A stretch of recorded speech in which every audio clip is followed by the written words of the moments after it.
Judul, Misteri Rumah Kos Kosong. Di sebuah kota kecil yang ramai, ada sebuah rumah kos yang terkenal kosong. Rumah itu berada di tengah-tengah deretan rumah kos lainnya yang selalu penuh oleh mahasiswa dan pekerja rantau. Namun rumah kos ini berbeda. Sudah bertahun-tahun rumah itu tak pernah ada penghuninya. Padahal pemiliknya Pak Usman sudah melakukan segala cara untuk menarik penyewa, mulai dari menurunkan harga sampai memasang wifi gratis. Banyak rumor beredar tentang rumah kos itu. Ada yang bilang rumah itu angker. Ada yang bilang semua penyewa yang pernah tinggal di sana mengalami hal-hal aneh, mulai dari suara misterius hingga barang-barang yang hilang sendiri. Tapi yang paling sering jadi bahan gosip adalah cerita bahwa rumah itu dihuni oleh penunggu yang usil. Namun, suatu hari, seorang pemuda bernama Roni datang ke kota itu. Roni adalah seorang mahasiswa baru yang terkenal nekat dan gak percaya hantu. Karena kesulitan mencari tempat tinggal yang murah, ia mendengar tentang rumah kos kosong itu dan langsung tertarik. Kos murah, wifi gratis.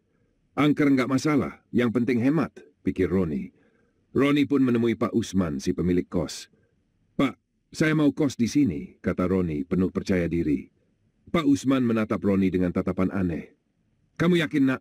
Kos ini, ya gimana ya? Banyak yang nggak betah. Roni tersenyum santai. Itu cuma cerita, Pak. Saya nggak percaya sama yang begituan. Pak Usman menghela napas. Ya sudah, kalau kamu yakin. Tapi kalau ada apa-apa, jangan salahkan saya ya. Roni menandatangani kontrak dengan semangat.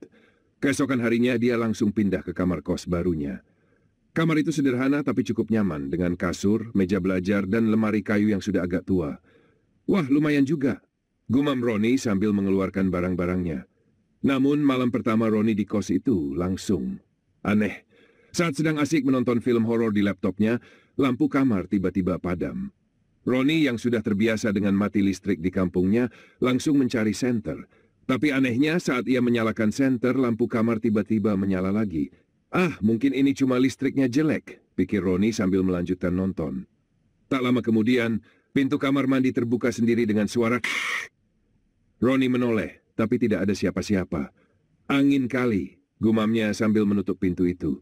Namun saat dia kembali duduk, pintu kamar mandi terbuka lagi. Kali ini lebih pelan, seolah-olah ada yang sengaja membukanya.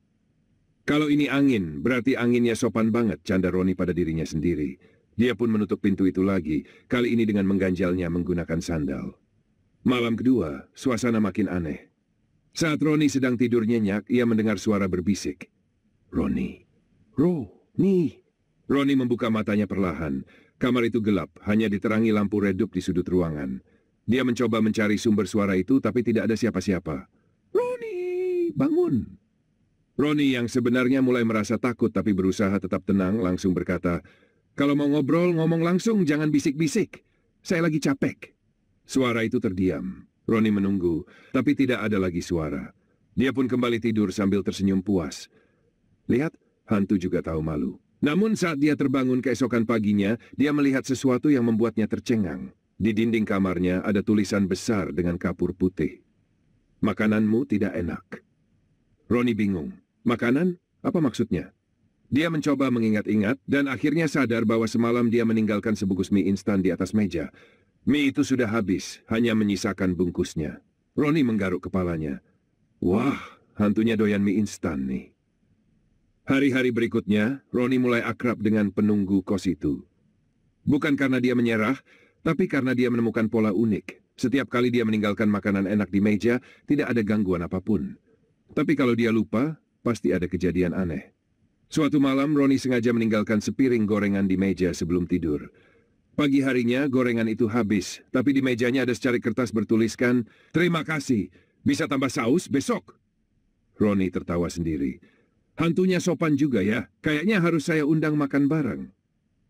Anehnya setelah kejadian itu, rumah kos yang dulunya kosong mulai menarik perhatian penghuni baru. Awalnya teman-teman Roni yang sering nongkrong di kamarnya mulai merasa penasaran. Ron, seriusan nih, kos kamu angker? Tanya Wawan, teman kampus Roni. Ya angker sih, tapi hantunya nggak galak, malah doyan gorengan, jawab Roni santai.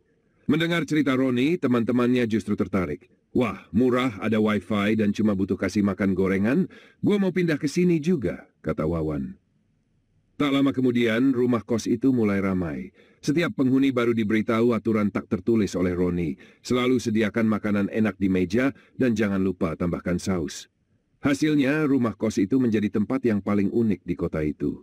Bukannya takut, para penghuni malah merasa seperti tinggal bersama teman serumah yang tidak terlihat. Suatu hari, Pak Usman datang untuk mengecek kosnya. Ia terkejut melihat rumah kos itu penuh penghuni. Kok bisa penuh gini? Bukannya dulu pada takut, tanya Pak Usman. Roni hanya tersenyum. Ya, mereka cuma butuh adaptasi, Pak. Kalau tahu caranya, hantu juga bisa diajak kerjasama. Pak Usman tidak percaya. Hantu diajak kerjasama? Gimana caranya? Roni mengangguk serius. Yang penting kasih makan, Pak. Hantu juga manusia. Pak Usman hanya bisa melongo. Tapi sejak hari itu, ia tidak pernah lagi khawatir tentang rumah kosnya. Bahkan ia mulai berencana menaikkan harga sewa karena tempat itu kini terkenal sebagai kos unik dengan penghuni tambahan. Kini Roni dikenal sebagai pawang kos angker di kalangan mahasiswa. Rumah kos itu bukan hanya tempat tinggal, tapi juga menjadi bahan cerita yang selalu mengundang tawa. Hantu di rumah itu tetap ada, tapi selama ada gorengan dan saus di meja, dia tak pernah lagi mengganggu. Dan siapa sangka dari rumah kos kosong yang angker, Roni justru menemukan rumah yang penuh canda dan cerita lucu bersama teman-temannya. Selesai. Semoga cerita ini menghibur Anda.